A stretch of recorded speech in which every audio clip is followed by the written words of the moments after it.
The Pittsburgh Steelers finally inked TJ Watt to the contract extension we've all been waiting for.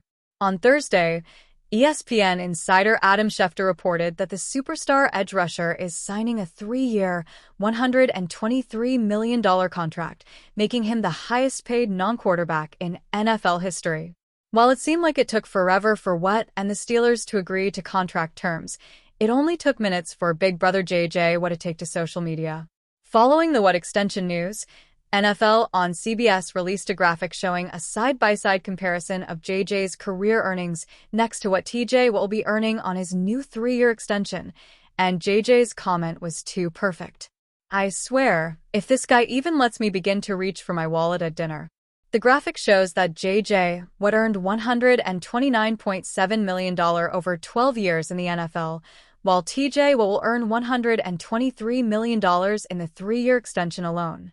JJ hilariously quoted the post and responded with, "I swear, if this guy even lets me begin to reach for my wallet at dinner."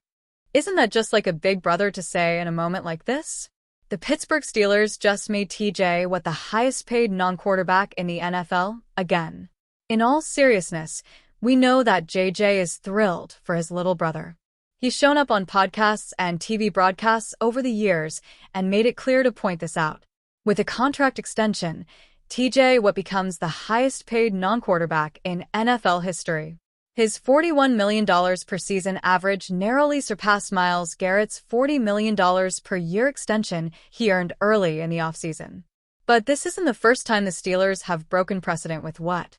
During the 2021 offseason, Watt was up for a contract extension and was getting set to play on the 5th-year option.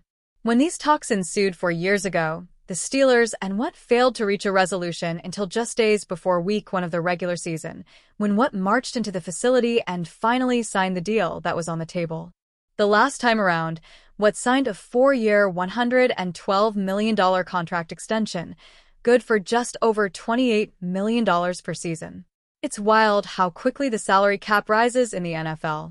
Just 4 years later, Watt is looking at more money over fewer years despite being in his 30s. His $41 million per year average blows his previous $28 million per year average out of the water. For Steelers fans, this might feel like a gross overpay, and perhaps it will be. But TJ Watt has been the heart and soul of this team and still has more to offer. Now that he's under contract for the long haul, we can all relax, and he can front the bill when he goes out to dinner with JJ. TJ Watt has finally received the contract extension he wanted. The Pittsburgh Steelers made him an even wealthier man, paying Watt top edge rusher money. Looking at what he means to the Steelers, it makes sense that they got this deal done.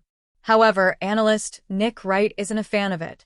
The Steelers are going to continue to have 8-9 wins, Wright said Thursday on FS1's First Things First.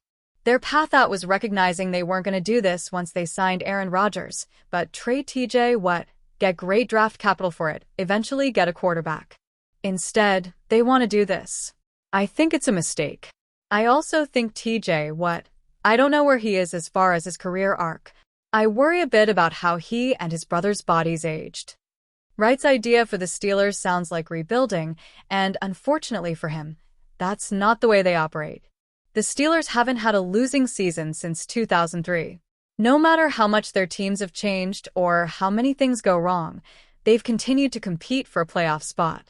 That's because their goal is to win championships. It's fair to criticize that strategy, but the Steelers stick with it. This offseason proved that. They signed Rodgers and traded for DK Metcalf, Jalen Ramsey, and Jonnu Smith.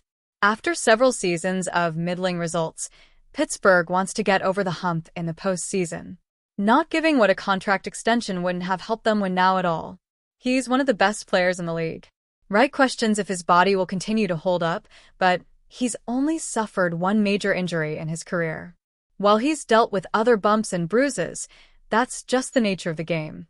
At 31, it's unclear how long Watt can continue to be an elite pass rusher. However, the Steelers are better off gambling on him than against him. Even if they wanted to trade him, why do it this offseason?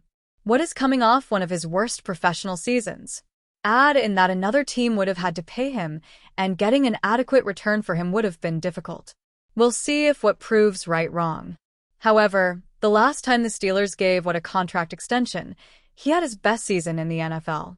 Watt's a little older now, but he's still among the best at his position. He deserved this extension. The Steelers can now focus on the upcoming season.